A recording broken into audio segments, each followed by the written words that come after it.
Welcome to our deep dive for today. We're going to have a real talk about a set of materials provided by the Buddha Act Society of Australia. These materials are incredibly interesting. They read like a highly precise instruction manual designed to decrypt our mental karma and the way we perceive the world. That's right. Our mission today is to dismantle this ancient wisdom together. You know, we often feel like our thoughts and actions are quite straightforward, don't we? We think something, and then we do it. But these materials suggest that behind the scenes, there is a level of complex computation beyond our imagination. Our goal is to understand what is called knowing things as they truly are. Exactly. It has that ability, almost a superpower, to see the true nature of reality.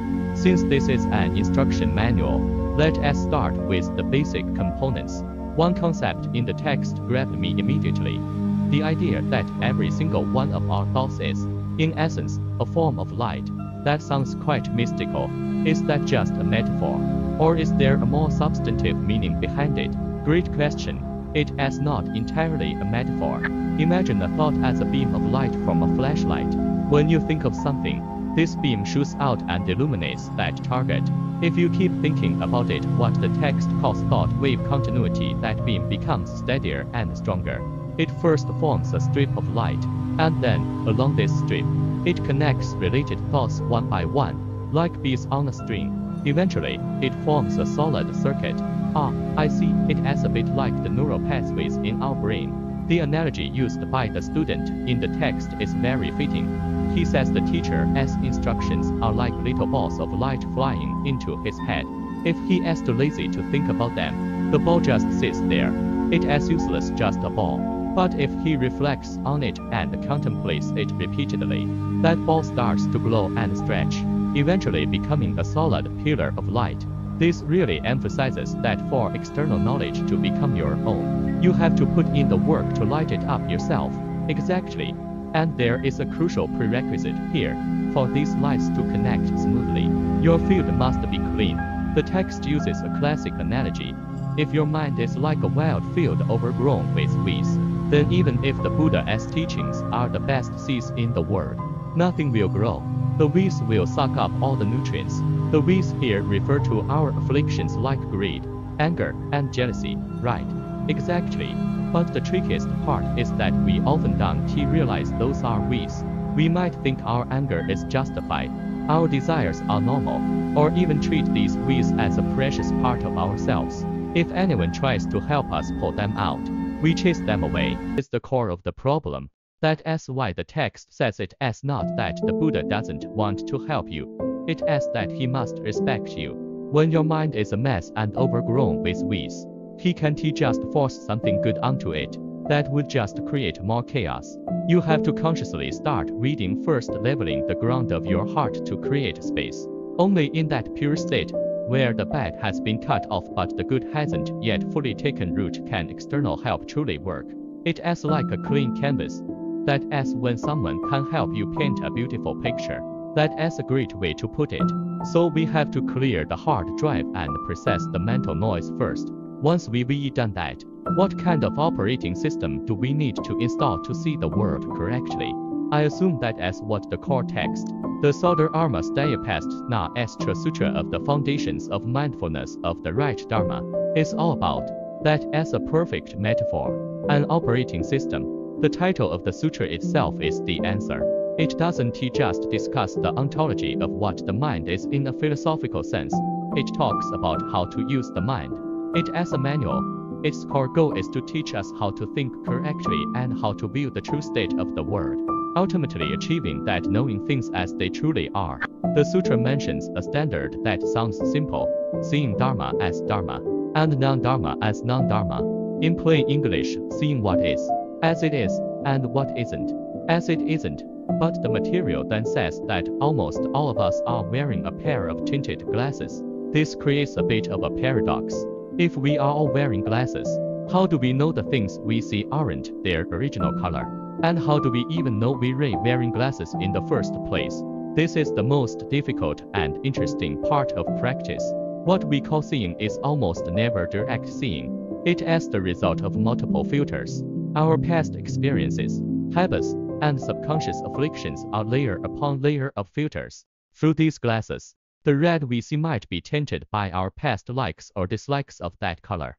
A sentence we hear is mixed with our prejudices toward the speaker. The definitions you give to the word are not objective from the start. So how do we take the glasses off? That sounds like an impossible task. In spiritual practice, that is a very high state. The material mentions a term, the falling away of the roots and objects. This means the adhesion and distortion between our six sense organs: eyes, ears, nose, tongue, body, mind, and their objects: sights, sounds, smells, tastes, touches. Ideas caused by karma since time immemorial completely peel away. Only then can you truly see Dharma as Dharma. Now, that standard might feel a bit far off for most of us. However, the material offers a more practical application, even if we can't take off our own glasses yet. When we help or teach others, we must at least learn to identify what color glasses they are wearing. I found the teacher's diagnostic checklist in the material very practical. Yes, that is the concrete application of knowing things as they truly are, rather than a checklist. It as a form of deep empathy and insight. You need to know the person's current internal state.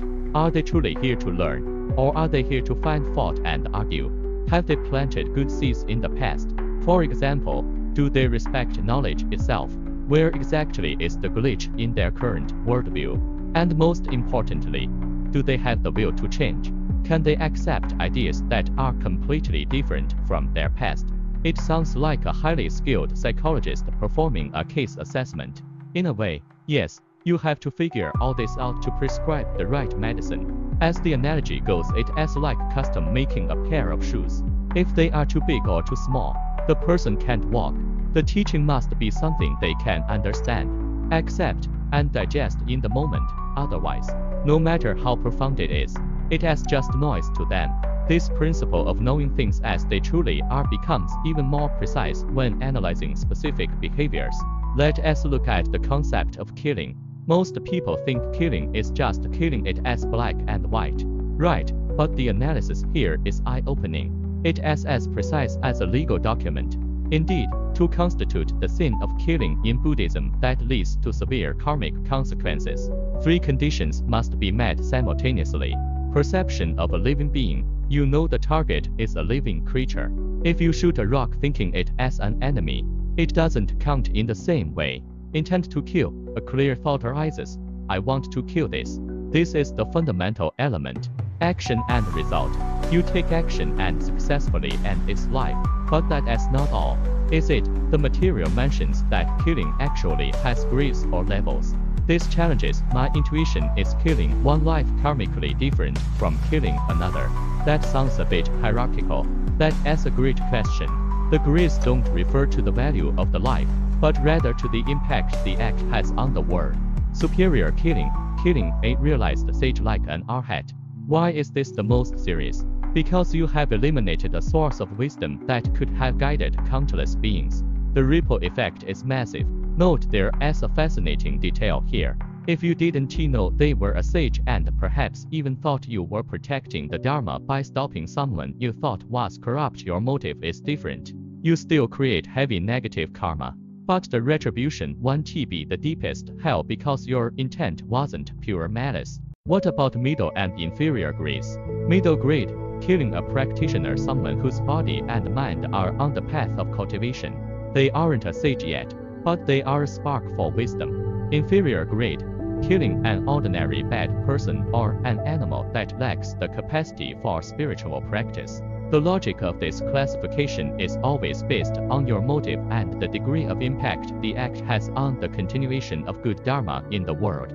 Now, this next part is what I found most disruptive and easily misunderstood. The material lists 5 situations where life ends, but there is no sin of killing. Wait a second, that sounds like a loophole or a backdoor in the law of cause and effect. Can I just say I didn't mean it and be fine? That seems too easy. I completely understand your doubt. This is where most people get confused. This isn't a loophole, on the contrary. It demonstrates the terrifying precision of karma. How so?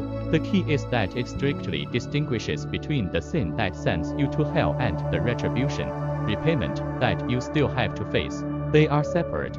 Yes, in these 5 cases, like accidentally stepping on an ant or a parent accidentally causing a child's death while trying to discipline them, the common factor is the complete absence of the intent to kill. Therefore, they won't fall into the lower realms because of that specific act. But you said there is still retribution. What does that mean? Does accidentally stepping on an ant really have a consequence? Absolutely. While there is no sin malice, you did cause harm. The seed of that harm has been planted, and the fruit must eventually grow. If you unintentionally harm another life, you might be unintentionally harmed by another being in the future. The analogy in the text is quite staggering. In the eyes of David's higher beings in higher dimensions, we humans might be as tiny as ants. They might be walking along and accidentally step on us. They have no intent to harm us, but our lives end nonetheless. That really shifts my perspective. So it as not a loophole you can exploit, it as a fairer, more precise law. Exactly. It tells us that the universe's karmic system precisely records every aspect of your behavior. Motive is motive, result is result. Both have their corresponding follow-ups. You summarized it perfectly. Karma never misses a beat. Understood. Let us look at another example with that same precision. Stealing. The core definition is quite simple, right? Very simple, 3 words. Taking what is not given. This means the item wasn't actively given to you, but you took it anyway.